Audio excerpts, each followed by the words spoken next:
nafsin dha'iqatul maut. Setiap yang bernyawa pasti akan merasakan kematian.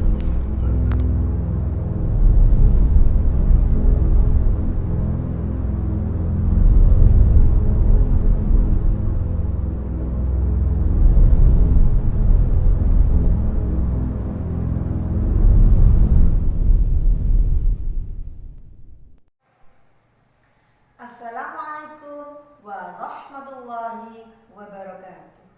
Anak-anakku yang Bu Guru sayangi, bertemu lagi dengan pembelajaran PAI kali ini. Kita akan belajar sesuatu yang lain daripada yang lain. Anak-anak melihat ini, coba tebak apakah ini anak-anak? Bu Guru akan memberikan sebuah praktek untuk sholat jenazah, ya. Anak-anak, nanti akan dipraktekkan cara sholat jenazah. Jenazah, apa artinya jenazah? Jenazah adalah manusia atau orang yang sudah meninggal dunia, dalam artian sudah wafat. Maka kewajiban kita sebagai muslim terhadap jenazah antara lain: satu, merawat jenazah dengan cara memandikan. Yang kedua, mengkafani. Yang ketiga, menyolatkan. Yang keempat, mengubur dan mendoakan. Itu kewajiban kita sebagai seorang muslim terhadap jenazah. Apa hukum mensolatkan jenazah? Hukumnya fardu kifayah. Apa Bu Guru fardu kifayah itu? Fardu kifayah adalah sesuatu pekerjaan yang harus dilakukan oleh seorang muslim. Apabila tidak ada yang melakukannya, maka semuanya akan mendapat dosa. Tapi apabila dalam satu kampung itu sudah ada yang melaksanakannya, maka yang lainnya gugur kewajibannya. Itu arti dari fardu kifayah. Apakah kita wajib menyolatkan jenazah, Bu Guru? Itu tadi anak-anak. Jika sudah ada yang menyolatkan, jika sudah ada yang merawat, maka yang lainnya gugur kewajibannya. Tapi jika tidak satupun ada yang merawat jenazah itu dan tidak menyolatkannya, maka semuanya berdosa. Ya, itu hukum dalam merawat, mensolatkan jenazah. Jelas anak-anak? Nah, jenazah otomatis ada dua, laki-laki dan perempuan. Ada juga kalau jenazahnya banyak, Bu Guru, disolatkan secara massal, boleh. Kalau jenazah tidak ketemu, Bu Guru, bagaimana cara kita mensolatkan? Namanya disebut dengan sholat ghaib, karena jenazahnya tidak ada di depan mata kita, atau jenazahnya tidak terlihat. Ya, misalnya jenazah para korban apa itu kemarin KRI Nanggala 402, jenazahnya tidak ditemukan, maka kita melakukan sholat ghaib. Ya, oke anak-anak, mari kita saksikan peragaan praktek sholat jenazah yang mana modelnya Bu Guru minta kepada Ustadz Subekti Endro Susilo. Ya, anak-anak saksikan, perhatikan, nanti anak-anak bisa mempraktekkan. Siap anak-anak? Oke, silahkan anak-anak perhatikan. Selamat menyaksikan. Assalamualaikum warahmatullahi wabarakatuh. Anak-anakku semuanya, pada kesempatan pelajaran hari ini akan kita kenalkan pembelajaran tentang sholat jenazah. Kita ketahui anak-anak bahwa kewajiban kita terhadap orang yang sudah meninggal itu ada 4. Di antaranya salah satunya adalah mensolatinya. Nah, kita sebagai orang Islam dan ada saudara kita yang meninggal orang Islam, maka kita mempunyai kewajiban yang mana yang disebut fardu kifayah yang harus kita tunaikan kepada saudara orang Islam yang lain yang sudah meninggal. Nah, anak-anak, akan kita berikan tata cara bagaimana kita melaksanakan sholat jenazah. Yang pertama yang diketahui bahwa sholat jenazah itu lain dengan sholat yang lain, sholat fardu maupun sholat sunnah yang lain. Karena apa anak-anak? Pada sholat jenazah ini tidak ada sujud, tidak ada rukuk sama sekali. Ya, jadi hanya ada 4 takbir.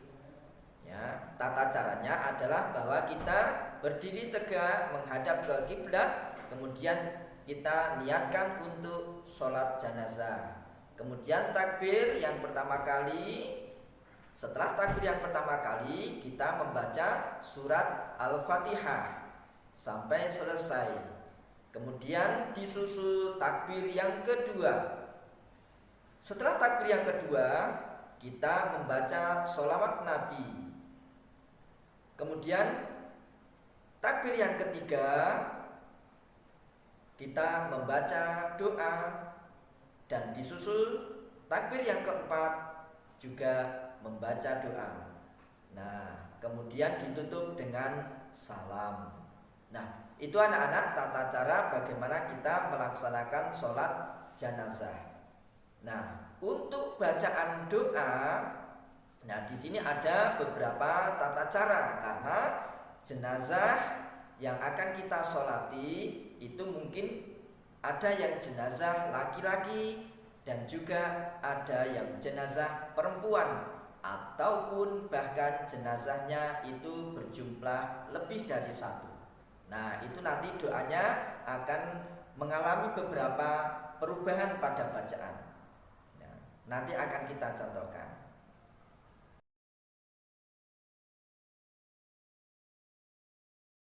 Nah, anak-anak, sekarang kita akan mencoba mempraktekkan sholat jenazah.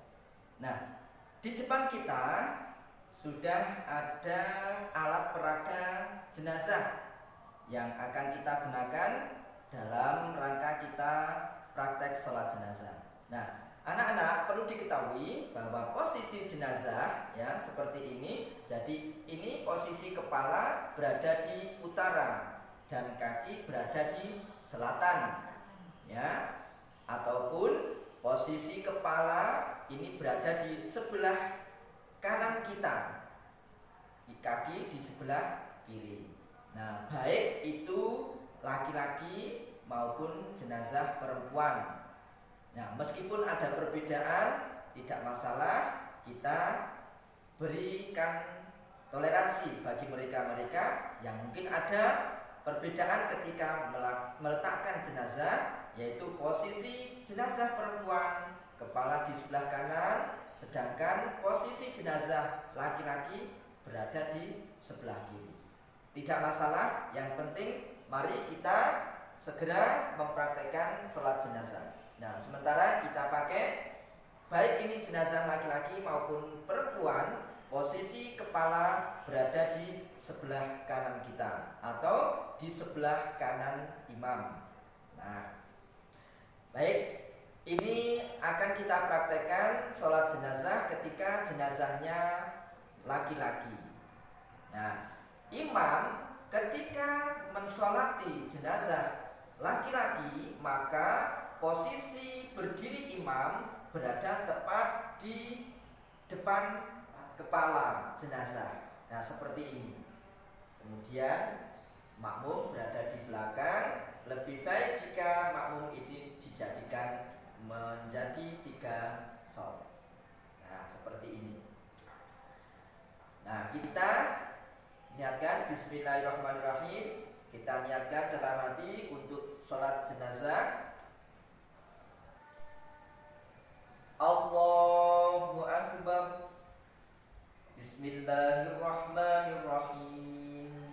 Alhamdulillahi Rabbil Alamin. Ar-Rahmanirrahim.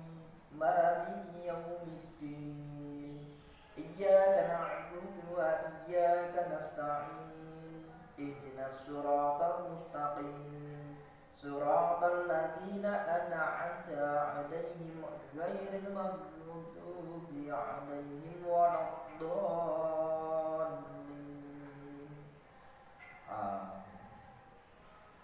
Allahu Akbar.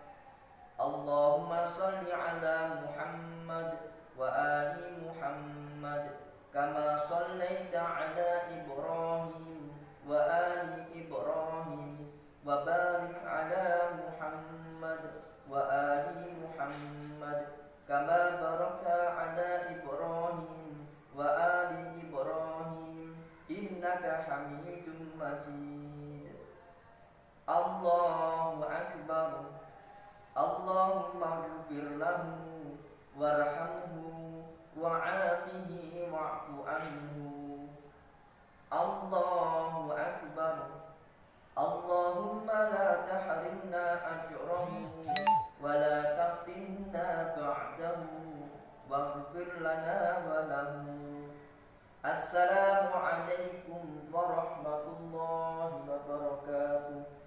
Assalamualaikum warahmatullahi wabarakatuh.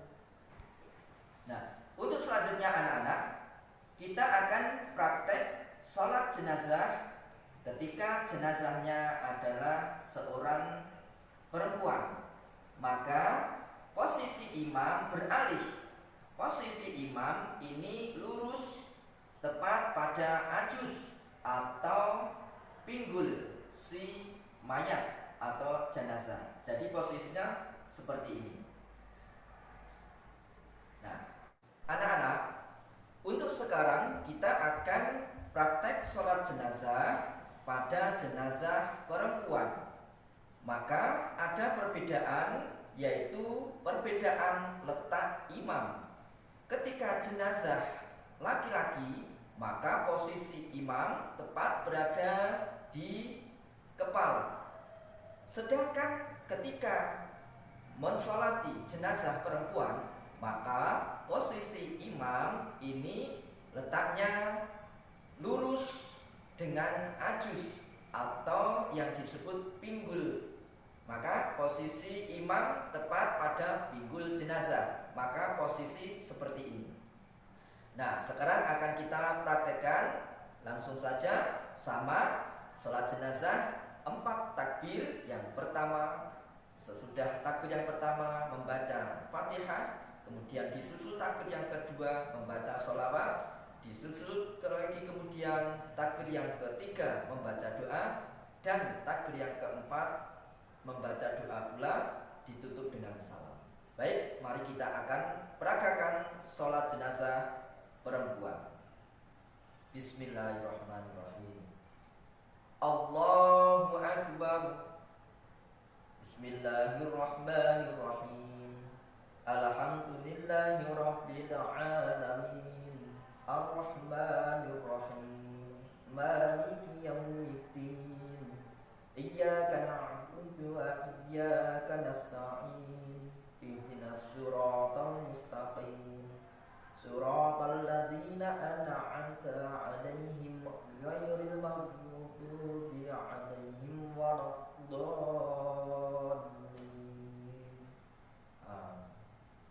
Allahu Akbar.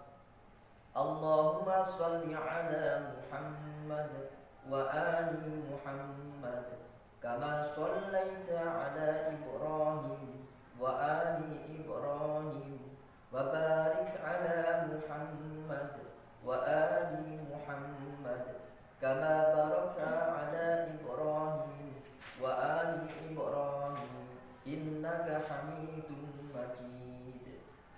Allahu Akbar.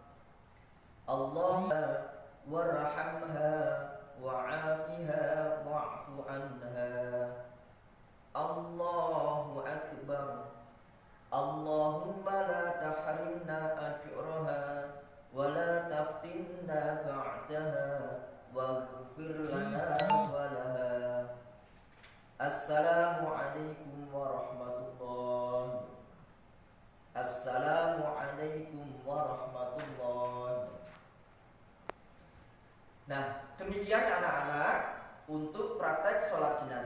baik sholat jenazah untuk jenazah perempuan maupun untuk jenazah laki-laki. Semoga bisa dipahami dan dipraktikkan oleh anak-anak semuanya. Kurang lebihnya mohon maaf. Kiranya cukup sekian praktek sholat jenazah kali ini, dan anak-anak sebaiknya bisa mempraktekkan apabila nanti di rumah ada saudara kita, tetangga kita yang terkena musibah, sebaiknya anak-anak bisa menyolatkan jenazah tersebut. Ya Pak Indro ya? Betul sekali. Kita sudah berikan tuntunan dan tata cara praktek sholat jenazah. Anak-anak kita nanti pun juga bisa mempraktekkan di rumah ataupun juga di manapun ketika ada sholat jenazah dan anak-anak bisa mengikuti. Begitu ya? Ya. Iya. Cukup sekian dari Bu Guru. Mari kita membaca doa setelah belajar. Iya. Kita baca hamdalah bersama Pak Indro. Ya. Alhamdulillahirabbil alamin. Subhanakallahumma wa bihamdika asyhadu an la ilaha illa anta astaghfiruka wa atubu